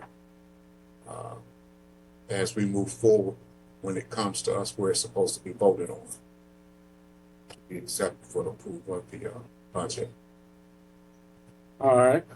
Well, that sounds like a good caveat. So the questions, Mr. Manager, you were able to capture the questions and concerns. So when can we anticipate getting some answers to that for the next budget work session, so we can at least clarify some of it? Well, Mr. Mayor, I have one last question, if you don't mind. Okay, no problem. Mr. Manager, remember we talked about the sidewalk study? We got the general obligation bond passed to do the sidewalks, and you had already spent $800,000 for a sidewalk study. And I asked you, could that money be put back into the general fund since we already did the study, and you was going to get back with me? Did you ever get an answer for that? I will need to follow up on that. I don't remember. What was that? Do you want? Yeah, you're talking about the walkability study. We've got it now captured, and we will get your response back to that, sir. Thank you, sir. What was your question? $1 million? Anybody got $1 million? Oh, you're a traitor. Cookie, $1 million. What was your answer to the question? On the screen, we are looking at a possible work session on Monday. We can amend the agenda And we will, I don't know that we'll have all the answers, but we can try to provide something if there's something. But you have several items already on that work session agenda, which may be fairly long. We're looking at the 12th public hearing. We will, I thought we had the actual budget work sessions identified on there as well, but we'll probably ask for maybe next Thursday. Right now, they're not currently Okay. on the schedule. But Okay. the council would like, we can call those and Okay. notice them. Yeah, That's what the council. so I guess my question is not when we meet, it's when will you all have the answers to what we need? Well, part of what we need to cover is, we have the answers, but I don't think that we've necessarily explained how the CIP works. When we explain how the CIP works, and that is. We need you to show us. And that's it. Yeah. So that's when not will you have that? if we meet next Thursday, we will have a presentation for y'all that shows how that works. This is what, we need to read ahead though. It's hard to do this, and then some of us are gonna be in Denver for that, but we need to read ahead. So if, what we've done before, when those answers would come in, Ms. Tracy Bros and her team would give us answers and shoot them back out. Like, Right. so, council, if there are questions that we had, I know a lot of us knew about it. You know, I was asking the question initially, did you have someone in here taking notes to capture what we were asking? Yes, they've been busy writing. Okay, behind you. and so if they can answer those questions in addition to whatever new ones you have and get us the information for the CIP, I mean, those may want to talk to you in depth about how it works, but it's more fruitful if you got the information about this amount goes to debt service, Right. this amount is left over, this amount went to project acceleration. So one of the things that I would say is, Gotcha. we have the Denver trip. We've got your work session on Monday. We have a regular meeting, I think, on the 9th or the 12th. In order to block off time on your calendars, it is better if we go ahead and identify what dates work for those work sessions for you guys, so that because we're going to have a minimum of 48 hours notice for any call meetings. And if we get to, as we've done in years past, where we've not needed a meeting, we will cancel a meeting. We will get you the questions as soon as we can. But by having the time on the calendar, it allows you guys to go ahead and block it off as well, and for staff to work on those presentations. But if we get answers for you by Monday, we'll give them to you on Monday. If we get them by tomorrow, we'll get them to you tomorrow.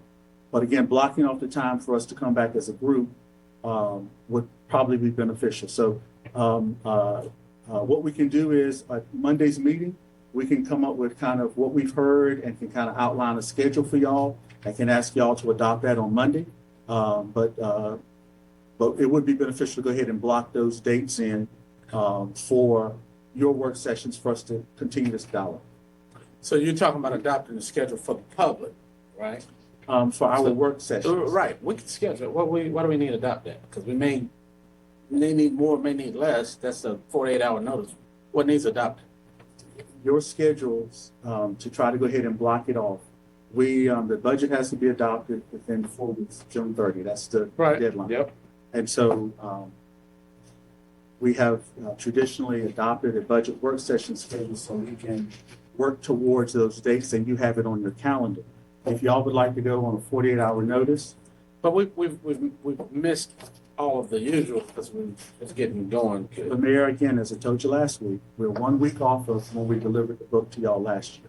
1 week. That's true. That pushes all that on me. It does. It does. And this was a night that we had planned to have those conversations with y'all earlier. But we are still where we are. So when is the next budget meeting? Well, that's what I'm trying to identify with y'all. Because I thought, I heard you say the 9th. Well, ideally, what we've been doing is we've been looking at Thursday. If you look back at when we've been having these, Wednesdays have been problematic because people do prayer meeting nights and stuff like that. Mondays are your council meetings. Tuesdays and Thursdays generally have been the nights that have worked. So are you saying Thursday? Are we saying Thursday the 8th? Well, I think that some of y'all are leaving to go to Denver on the 8th. And so What day is it on? it's a Thursday. That's Thursday. And they're coming back on the 12th. Yes, sir. Council, we'll meet as often as we need to get this done. Do we by already June have it? 30th. No, the one thing that we'll need an official kind of move an action on is to call the public hearing on the 12th. Well, that's what I was trying to ask. Do we need to make a official Yeah. action? Because there's only one legal hurdle in the process that we have to cross over. Thank you. You have to today submitted the budget, we filed it with the clerk, so that starts the 10-day clock. Right. After 10 days, you can hold your public hearing. Right. Once you've held the public hearing, the council at its pleasure Right. can adopt the budget up to and including June 30. Right. Including work sessions and all, whatever actions you'd like to take at that point.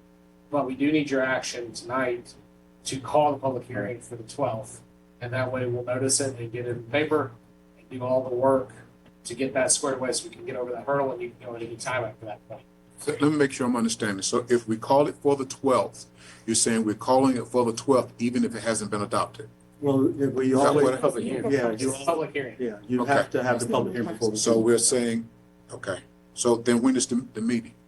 So the 12th is a regular council meeting. Right, And I think what Doug is suggesting is that we go on Thursdays until Right, we get the budget adopted.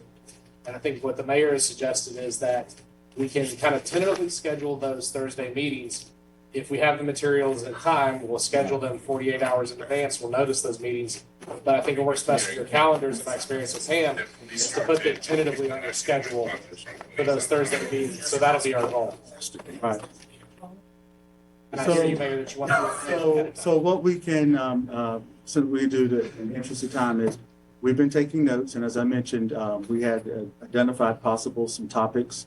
Can I interrupt you for a second? I do apologize. Okay, I do want to go back to something because, from what it looked like, there has been a struggle to get us in here kind of on a Thursday. So does the question stand? Are we okay with Thursdays? Or do we need another day of the week? well, I will say Thursdays is fine. But 15th is going to be very difficult for me. That Thursday will be. Yeah, I'm going with We it. all leave, nobody will be here. We're all going to Denver. Well, On the 15th? Five of us, yes, sir. Okay, I thought you said, so okay, leave on the 8th and should be back on the 12th. 12th, that's what I thought I Yeah, heard. so if I What did I can, 15. That's also one of the reasons that trying to get a calendar together because knowing that you're out on the 15th, and I think the mayor said he's out on the 15th. And I can't change it because I'm teaching. And we may have to look at trying to do the meetings earlier than 5 o'clock. Oh, yeah, that works. That, you know, if that works on a Wednesday or something like that, earlier than 5 o'clock. Yes, sir. But let us put together the schedule that y'all can consider on Monday. Okay. And, Make a motion now for public hearing? a motion for the public hearing, if the mayor's ready for that motion. Mayor Colvin, All right. move that we have a public hearing on the 12th. All right, moved by Councilmember Benavente, second by Councilmember Jensen. Discussion on the motion, set a public hearing. All right, those in favor? All right, Madam Clerk. Carries. Dawkins Green. Mr. Dawkins. Oh, at the end. I've been here since the beginning, and it's been painful, is all I can tell you. Oh, Lord. Johnny says it's been And I can tell you, I don't support what's been proposed. So we Oh, Lord. still got a lot of work to do. Right, okay. Well, I think that is in full agreement. All right, so we'll look forward to getting those questions. Council, let's shoot any other questions to, who from your team is fielding questions? Mr. Yates? You can send them to me and to Jeff Yates, or anytime, just send them to me and I'll direct them to Jeff, myself, and we will send out an email tonight. I'll ask that if we can tomorrow also send out the questions that we think we've heard. And on that, we will have the group that you will respond, send your questions to that way we can make sure we get them in the appropriate process. And again, that'll be dispersed to. Absolutely, absolutely. All right. All right, y'all. Good night, everybody. Motion to adjourn? Yes, sir.